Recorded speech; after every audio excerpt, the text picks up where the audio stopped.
Alright guys, today's video I have for you is all going to be smoothie packs, freezer meals, and dump and go type meals. So for starters, we are going to make a whole bunch of smoothie packs. I have various fruits and yogurts. I also have a bag of chopped spinach.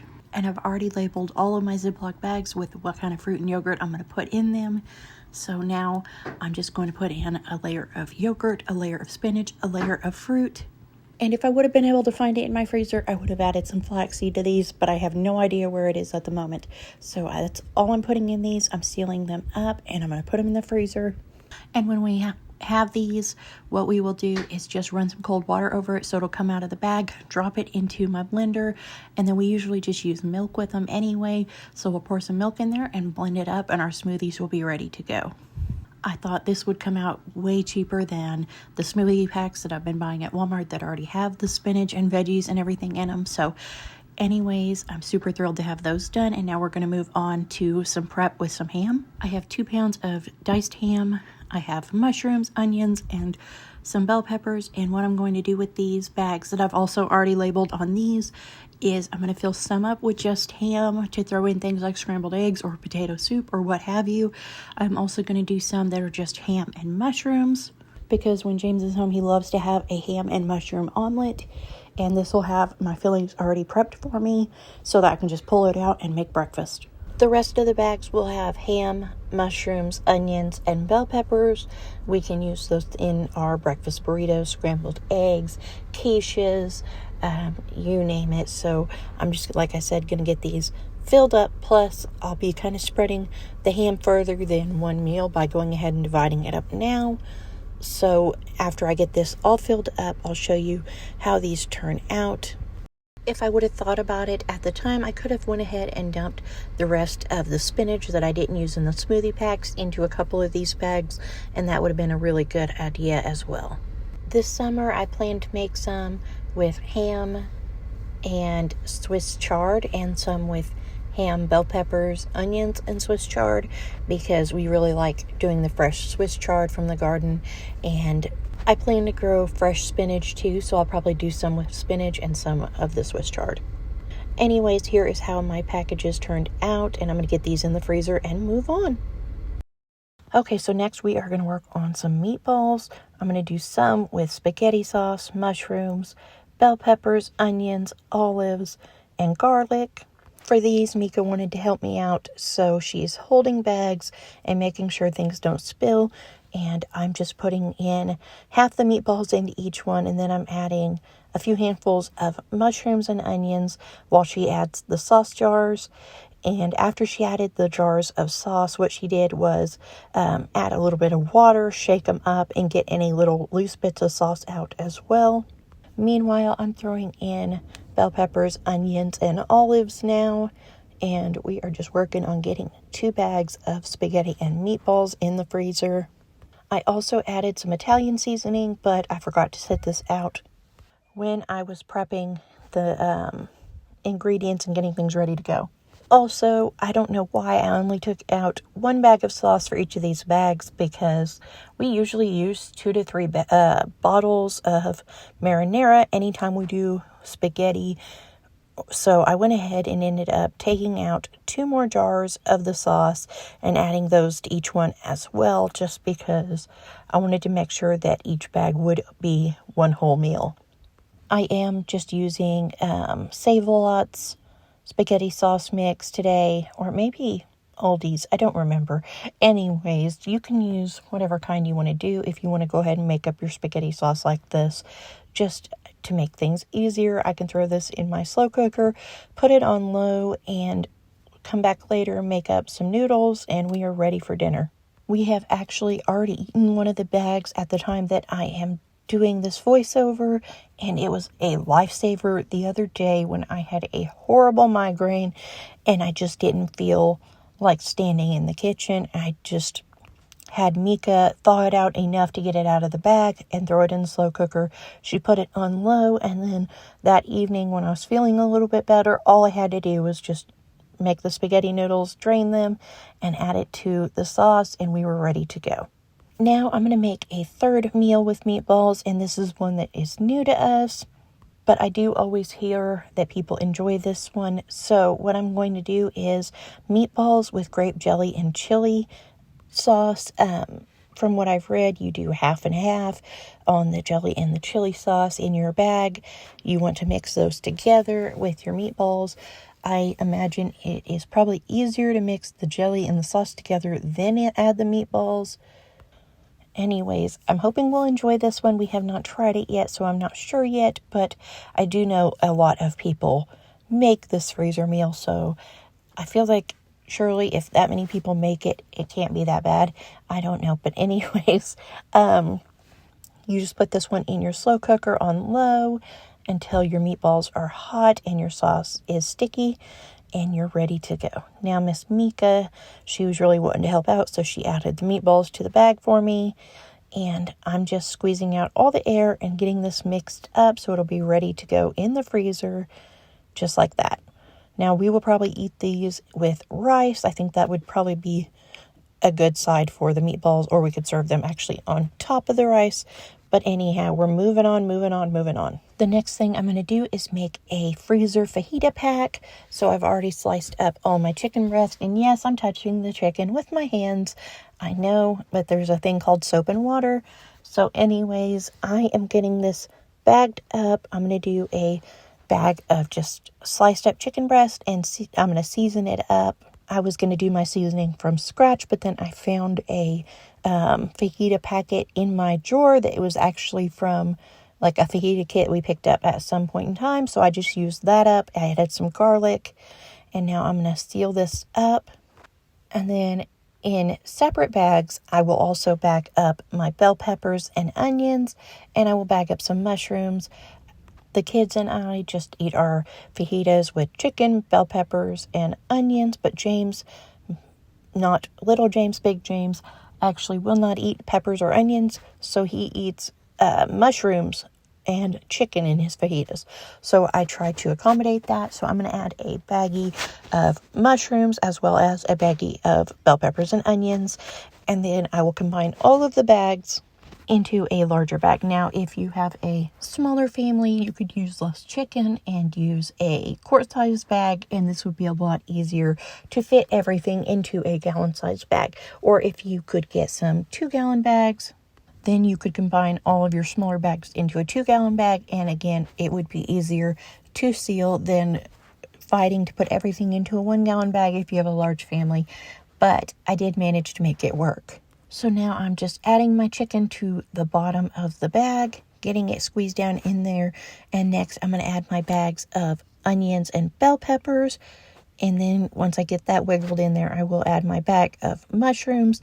And part of my issue was I did not squeeze enough air out of the vegetable bags. So I did pull those back out and work on squeezing some of the air out of them a little better. And then once I did that, I was able to seal my bag a lot easier. Something super beneficial about doing a fajita kit like this is you don't have to worry if you have all of the ingredients to throw dinner together. As long as you have this and you have a bag of tortillas, your dinner is ready to go. Okay, so we're done with our fajita kit and we are going to move on. I've got some more chicken. I went ahead and sliced my breast down the middle just to make them a little thicker or thinner. I'm going to do some garlic lemon dill chicken now. So to my chicken breast, I am adding 2 tablespoons of minced garlic. I'm going to now add my zest of my lemon. I do not have a lemon zester, so I had to do that. Just peel it and chop it up with a knife. But I did actually order a lemon zester online, and it should be here sometime in the near future, so I don't have to do that by hand in the future. Anyways, now I'm adding the juice of Mika's lemon. She did have some little bitty seeds fall in the bottom when she was juicing it, so I went ahead and strained the juice as I was adding it in the bag. Now I'm adding about 2 tablespoons of dill, give or take, because I didn't really measure it. I just dumped it in there. Anyways, I'm going to seal this bag up, making sure to squeeze air out after I mix it all up. And this will be something that we can cook in the slow cooker or the Instant Pot and serve with rice. And it'll just kind of have like a nice, fresh, springy type taste to the chicken. I actually really love chicken with dill.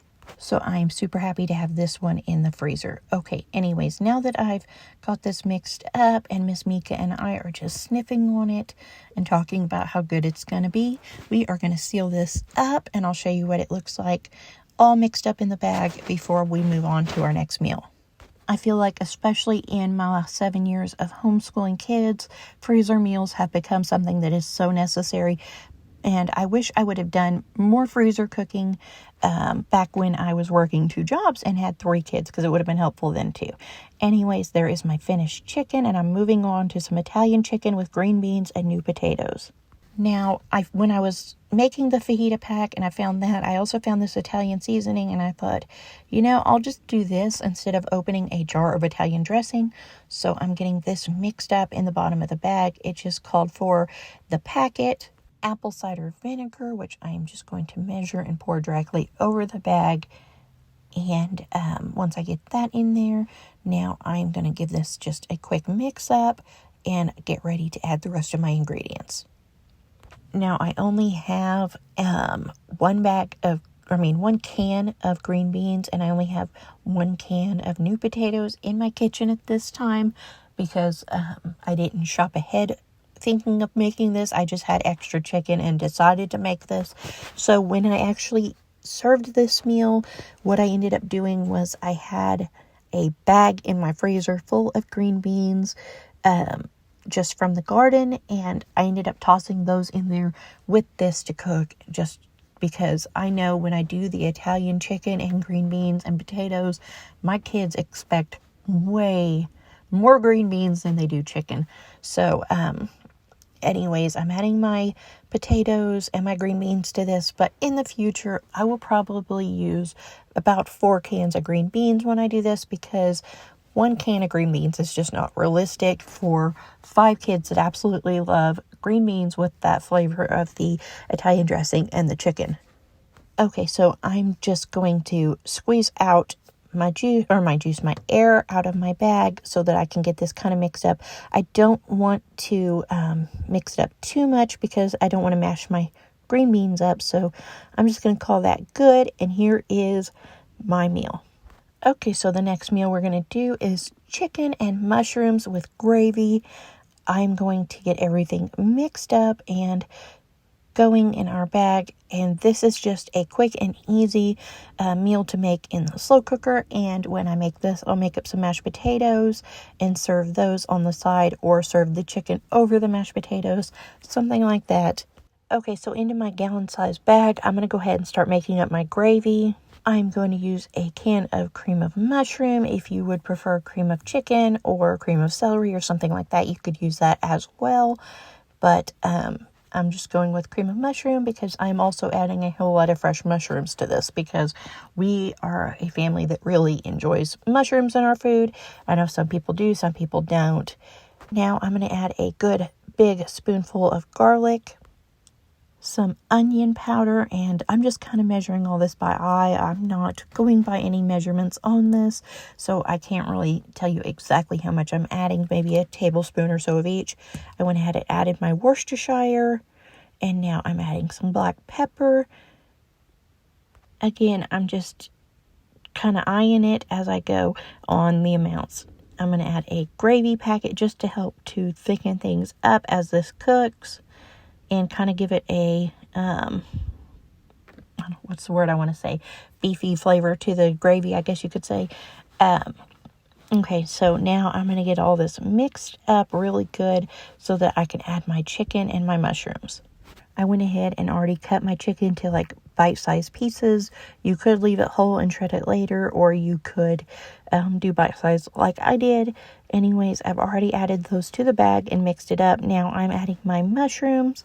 I chopped up a whole package of white button mushrooms and a whole package of baby portobello mushrooms, because like I said, we really enjoy mushrooms. Plus, they cook down and they don't take up near as much space in your slow cooker as they cook.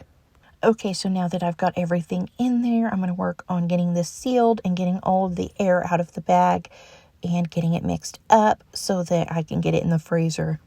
All of these meals will last 6 to 12 months in the freezer. Some of them I've actually found in my freezer from previous times I've made freezer meals over a year and they were still just fine. We cooked them and ate them and nobody died. So 6 to 12 months is just kind of like a rule of thumb, but you could definitely use them longer than that in most cases. Anyways, my chicken gravy is ready to go in the freezer and we are going to move on to another meal. Here is the completed chicken and gravy bag. Okay, so the next meal we are going to make is going to be chicken enchilada soup. Several months ago, I picked up this enchilada soup mix from Crow's Market. I have not made it, but I want to. So my plan is that I'm going to go ahead and prep my chicken for that so that the day I make that, I can just throw it all in my slow cooker. I cut up my chicken into bite-sized chunks so it's just ready to eat and ready to serve as soon as it's finished cooking.